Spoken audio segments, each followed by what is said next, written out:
বসিরহাট লোকসভার অন্তর্গত হিঙ্গলগঞ্জ বিধানসভার ভবানীপুর 2 বিজেপি ভোটারদের ওপর মারধরের অভিযোগ ওঠে তৃণমূল আশ্রিত দুষ্কৃতীদের বিরুদ্ধে। বসিরহাট লোকসভার অন্তর্গত হিঙ্গলগঞ্জ বিধানসভার ভবানীপুর 2 65 নম্বর বুথের ঘটনা। সকালে ভোট দিতে যাওয়ার সময় 3 জন বিজেপি ভোটারদের উপর চড়াও হয় তৃণমূল আশ্রিত দুষ্কৃতীরা। ব্যাপক মারধরের অভিযোগ ওঠে তৃণমূলের বিরুদ্ধে।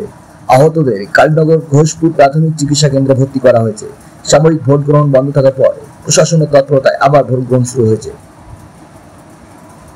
মানে ভোট কেন্দ্রে যাচ্ছিলাম, একটা বাড়ির থেকে 4-5 জন মানে লাঠি হাতে নিয়ে বেরিয়ে এসে বলছে কোথায় যাচ্ছ? আমি বলছি বুথে যাচ্ছি। তো বলছে ওপাড়া কোনো একটা হিঁড়ছি না, তুমি কেন বুথে যাচ্ছ?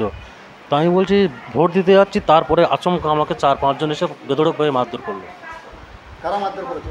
ওই টিএমসির কর্মী যারা ওখানে ছিল ওটাই। তো আমরা যেতে দিচ্ছি না, তুমি কেন যাচ্ছ বলেই আমাকে আচমকা মারধর করলো। এটাই।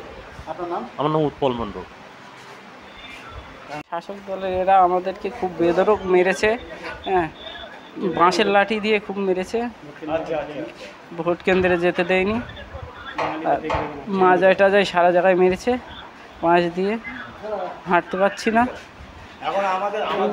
ইনজুরি টিএমসির লোকেরা, টিএমসির কর্মীরা।